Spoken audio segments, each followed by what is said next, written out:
Hello everyone, मेरा नाम है जीनत और आज हम लोग इस वीडियो में क्लास 10th के एक्सरसाइज 5.1 का क्वेश्चन नंबर 1 डिस्कस करेंगे। Question says in which of the following situations does the list of numbers involved make an arithmetic progression and why. Question में कहा जा रहा है कि दी गई जो सिचुएशंस हैं उनमें जो नंबर्स की लिस्ट निकल के आएगी क्या वो एपी फॉर्म कर रहे हैं, और अगर एपी फॉर्म कर रहे हैं तो क्यों फॉर्म कर रहे हैं।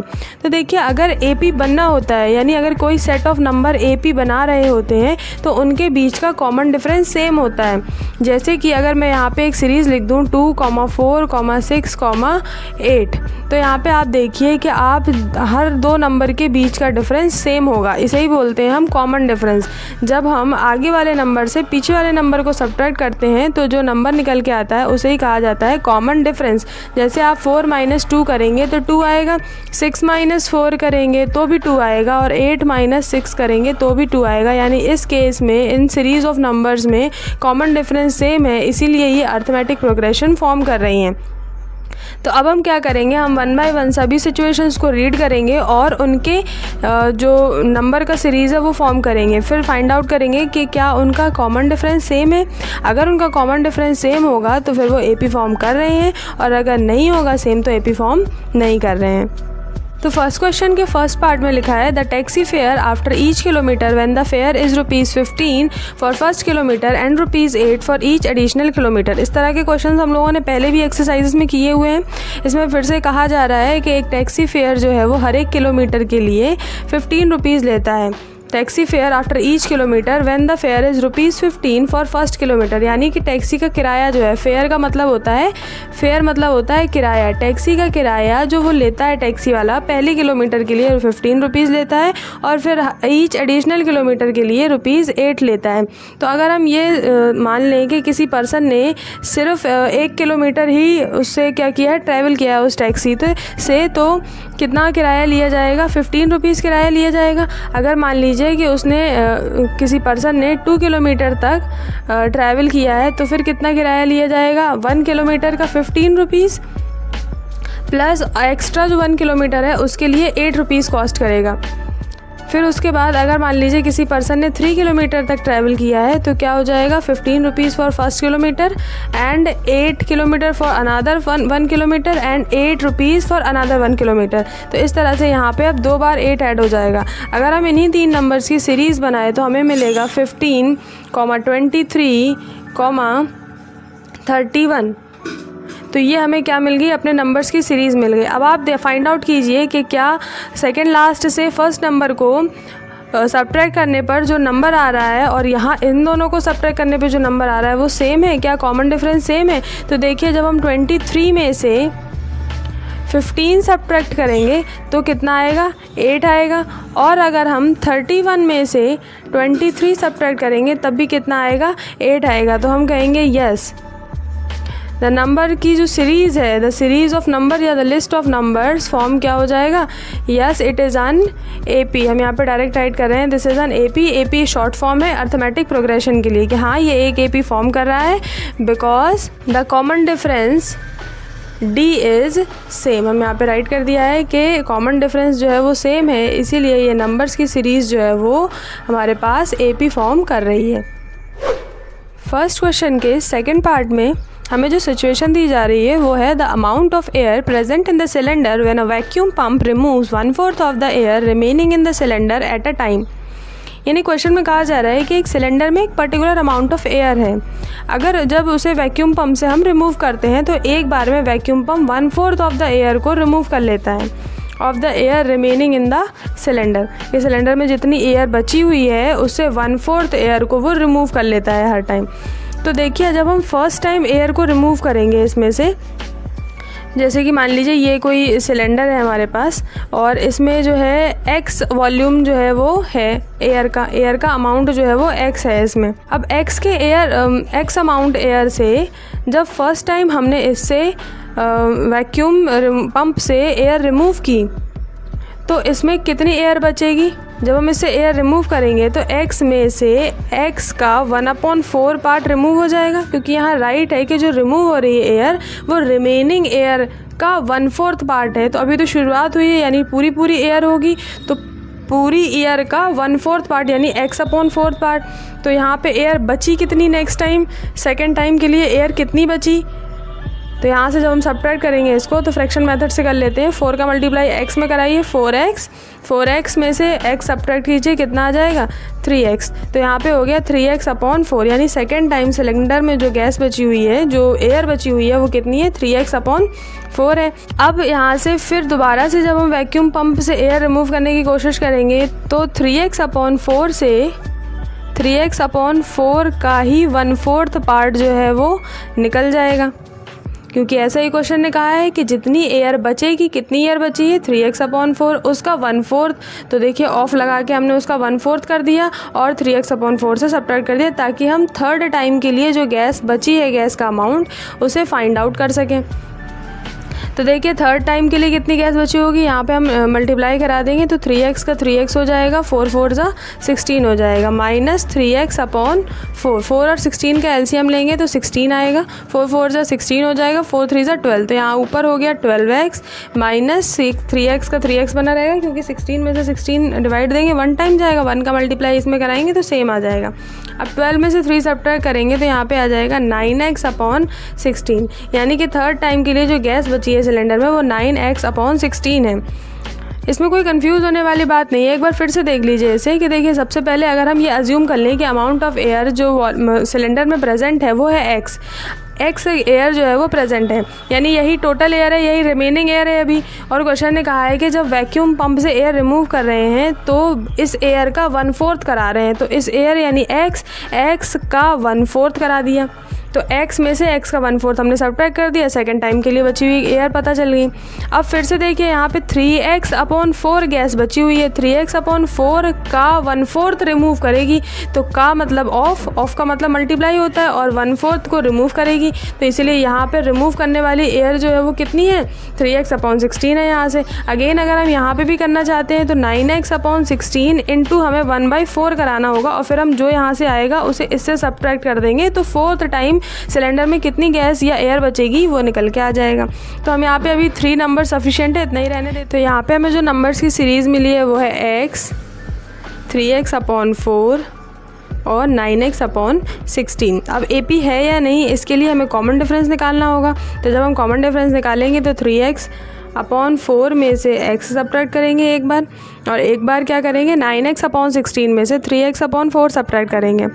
तो जब यहाँ पे हम एलसीएम लेके इसे सब्ट्रैक्ट करेंगे तो देखिए फ्रैक्शन मेथड से क्या हो जाएगा, 4x में से 3x सब्ट्रैक्ट होगा, यानी कि -x/4 आ जाएगा। फिर इसी तरह से जब हम दोबारा से कॉमन डिफरेंस निकालेंगे और 9x/16 में से 3x/4 सब्ट्रैक्ट करेंगे तो यहाँ पे हम एलसीएम लेंगे 16, और जब 16 एलसीएम लेंगे तो यहाँ 16 1 जा 16 हो जाएगा, 9x का 9x आ जाएगा, -4 जा 16, तो 4 जा 12x हो जाएगा यहाँ से। तो यहाँ पे हमारे पास निकल के जो नंबर आएगा वो होगा -3x/16, यानी कि हमारे दोनों केस का जो कॉमन डिफरेंस है D1 और D2 जो है वो सेम नहीं आ रहा है। इसका मतलब ये एक AP फॉर्म नहीं कर रहे, नॉट AP, ये एक AP नहीं है, क्योंकि कॉमन डिफरेंस जो है यहाँ पे सेम नहीं है। आप चाहें तो जैसे फर्स्ट पार्ट में थ्योरी लिखी थी वैसे यहाँ पे राइट कर सकते हैं, the series of numbers does not form an AP because the common difference is not same. First question के थर्ड पार्ट में जो सिचुएशन दी गई है वो है the cost of digging a well after every metre of digging when it cost ₹150 for the first metre and rises by ₹50 for each subsequent metre. Third question भी first part की तरह ही है। इसमें क्या है कि एक कुएं को डिग करने की बात हो रही है। डिग मतलब होता है खोदना, यानी कुएं को खोदने की बात हो रही है, जिसमें बताया गया है कि फर्स्ट मीटर डिग करने का कॉस्ट है ₹150, यहाँ पे राइट है, और जितने नेक्स्ट मीटर्स ये लोग डिग करते जाएंगे 50 रुपीज़ एक्स्ट्रा कॉस्ट करते जाएंगे, एक्स्ट्रा चार्ज लगता जाएगा।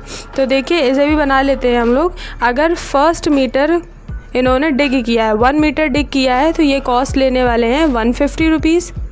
अगर 2 मीटर्स दिख किए हैं तो कितना हो जाएगा 150 for 1 metre and another 1 metre के लिए 50 रुपीज़ और चार्ज करेंगे। फिर उसके बाद 3rd मीटर के लिए यानी 3 मीटर के लिए 150 for the first metre and 50 for another first 1 metre and 50 rupees for another 1 metre. तो यहाँ पे जब हम यहाँ पे सीरीज़ नंबर की राइट करेंगे तो ये हो जाएगी 150 में 50 ऐड करेंगे हो जाएगा 200 और 150 में 100 ऐड करेंगे 50 100 तो ये हो जाएगा 250।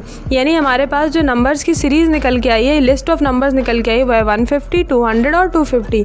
अब यहाँ पे भी हम कॉमन डिफरेंस निकालेंगे तो 200 में से 150 सब्ट्रैक्ट करते हैं, कितना आएगा 200 में से 150 सब्ट्रैक्ट करेंगे तो 50 आएगा। कॉमन डिफरेंस दोबारा से हम इन दोनों नंबर के बीच में निकालेंगे तो यहाँ से देखिए 250 माइनस 200 कितना आ जाएगा, यहाँ पे भी कितना आ जाएगा 50 आ जाएगा। यानी कॉमन डिफरेंस सेम है तो हम यहाँ पे लिखेंगे yes it forms an AP because D is same. D क्या है common difference, common difference same होने की वजह से ये जो सीरीज़ है नंबर्स की वो AP फॉर्म कर रही है। फर्स्ट क्वेश्चन के 4th पार्ट में जो सिचुएशन दी गई है वो the amount of money in the account every year when ₹10,000 is deposited at compound interest at 8% per annum. यानी यहाँ पे एक बैंक अकाउंट का केस दिया हुआ है जिसमें हर साल मनी का अमाउंट कितना हो जाएगा वो फाइंड आउट करना है। और जबकि कंडीशन में कहा गया है कि 10,000 रुपीज़ इनिशियली डिपॉजिट किए गए थे at 8% per annum, compound interest पे सबमिट किए गए थे 8% के कंपाउंड इंटरेस्ट पर। तो यहाँ पे जो हमारा इंटरेस्ट रेट है यानी कि जो R है वो कितना दिया हुआ है 8% दिया हुआ है। कंपाउंड इंटरेस्ट का फॉर्मूला होता है principal amount bracket 1 + R/n⁻⁷ T। जहाँ पे अगर हम देखेंगे क्या टर्म क्या डिनोट कर रहा है तो यहाँ पे P प्रिंसिपल अमाउंट वो है जो इनिशियली बैंक में डिपॉजिट किया जाता है। R है रेट यानी कि किस रेट पर किस कंपाउंड इंटरेस्ट के रेट पर दिया गया है। N यानी कि पर एनम में वो चीज़ कितनी बार लग रही है, यानी ये जो रेट है ये कब लग रही है, पर एनम में लग रही है, 1 साल में लग रही है कि 6 महीने में लग रही है कि 2 साल में लग रही है ये चीज़। और फिर अमाउंट ऑफ मनी आप कितने टाइम बाद निकाल रहे हैं तो वो टाइम T यहाँ पे राइट किया जाएगा। जैसे यहाँ पे हमारे पास जो केस दिया गया है वो पर एनम 8% कंपाउंड इंटरेस्ट लग रहा है तो हमारी जो N की वैल्यू होगी वो हर एक केस में 1 ही होगी और टाइम जो है वो बदलता रहेगा हमारे लिए। तो देखिए शुरू करते हैं इसको कि बैंक अकाउंट में इनिशियली कितने रुपीज़ जमा थे। इनिशियली यानी कि हमारे पास जो फर्स्ट ईयर है हमारा उसमें बैंक में कितने रुपीज़ सबमिट हैं 10,000 रुपीज़ सबमिट हैं, 10,000 रुपीज़ डिपॉजिट किए गए हैं। अब सेकेंड ईयर में दूसरी साल में क्या होगा कि इस 10,000 में कंपाउंड इंटरेस्ट लग के उसका पैसा क्या हो जाएगा पर्सन का बढ़ जाएगा। तो 10,000 में कैसे बढ़ेगा पैसा, कंपाउंड इंटरेस्ट से बढ़ेगा यानी उसका फॉर्मूला लगाना पड़ेगा। तो प्रिंसिपल अमाउंट रख दिया हमने 10,000 ब्रैकेट लगाया 1 प्लस रेट कितना है हमारे पास 8% यानी कि 8/100। एन की वैल्यू 1 रखेंगे तो यहाँ पे रखने की ज़रूरत नहीं क्योंकि 1 रखने से कोई फ़र्क नहीं पड़ेगा। फिर टाइम पीरियड की बात करें तो टाइम पीरियड कैसे निकलेगा 2 ईयर से 1 ईयर सब्ट्रैक्ट कर देंगे 2 - 1 तो यहाँ पे टाइम कितना रखा जाएगा 1 रखा जाएगा। अब देखिए इसे सॉल्व करते हैं फ्रैक्शन मेथड से। 100 का 1 में करेंगे 100 आ जाएगा, 100 में 8 ऐड करेंगे 108 आ जाएगा। तो ये हो गया ऊपर 108/100 और मल्टीप्लाई में है 10,000। 2 0 से 2 0 यहाँ पे कैंसिल हो जाएंगे और 108 में हम 100 का मल्टीप्लाई कराएंगे तो ये हो जाएगा 10,800। यानी हमारे पास जो दूसरे साल जो पैसा हो जाएगा बैंक के अकाउंट में 10,000 से बढ़ के कितना हो जाएगा 10,800 हो जाएगा। अब देखिए थर्ड ईयर में क्या होगा, तो थर्ड ईयर के लिए भी हम सेम करेंगे कि अब हमारा जो अमाउंट है जो बैंक में है वो कितना है 10,800 है और उस पर इंटरेस्ट रेट कितना लग रहा है 8% का। ये मत सोचिएगा कि 10,000 हम यहाँ फिर से रखेंगे, नहीं, अब तो हम यहाँ से लेंगे ना। हमारे लिए ये सिचुएशन है कि अब पैसा इतना है, इस पर 8% लगेगा कंपाउंड इंटरेस्ट और पैसे बढ़ेंगे। तो यहाँ पे भी देखिए 1 + 8/100 हो जाएगा और साथ में यहाँ पे जो टाइम है वो अभी भी कितना है 1 है क्योंकि हम दूसरे साल से तीसरी साल की तरफ जा रहे हैं तो एक ही साल का डिफरेंस देंगे। तो टाइम यहाँ पे फिर से कितना रखा जाएगा 1 रखा जाएगा। अगेन हम इस ब्रैकेट को सॉल्व करेंगे तो फिर से क्या आ जाएगा 108/100 जो कि हमें यहाँ पे मिला था और 10,800 को हमने एज इट इज़ यहाँ पे राइट कर दिया। अब देखिए 2 0 से 2 0 कैंसिल हो जाएंगे और आपको 108 का मल्टीप्लाई 108 में कराना पड़ेगा। जब हम मल्टीप्लाई कराएंगे तो हमारे पास जो नंबर आएगा वो हो जाएगा 11,664। अब हमें क्या करना है, देखिए जो सीरीज़ हमें मिली है नंबर्स की वो है 10,000, 10,800 11,664।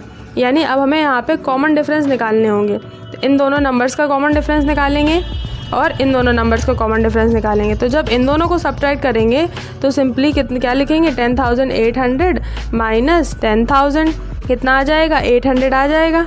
और इसी तरह से जब दोबारा कॉमन डिफरेंस निकालेंगे तो 11,664 में से 10,800 सब्ट्रैक्ट करेंगे। जब हम इन दोनों नंबर्स को सब्ट्रैक्ट करेंगे तो देखिए 4 में से 0 जाएगा तो 4 बचेगा, 6 में से 0 जाएगा 6 बचेगा, 16 में से 8 जाएगा 8 बचेगा। यानी अब हमारे पास जो कॉमन डिफरेंस है वो कितना है, 864 है। तो बस हम बोल देंगे कि ये एक AP फॉर्म नहीं कर रहा है। No, it is not an AP। क्यों? क्योंकि कॉमन डिफरेंस हमारे पास सेम नहीं है, इसलिए ये वाला जो केस है, ये जो सिचुएशन है, ये AP फॉर्म नहीं करेगा।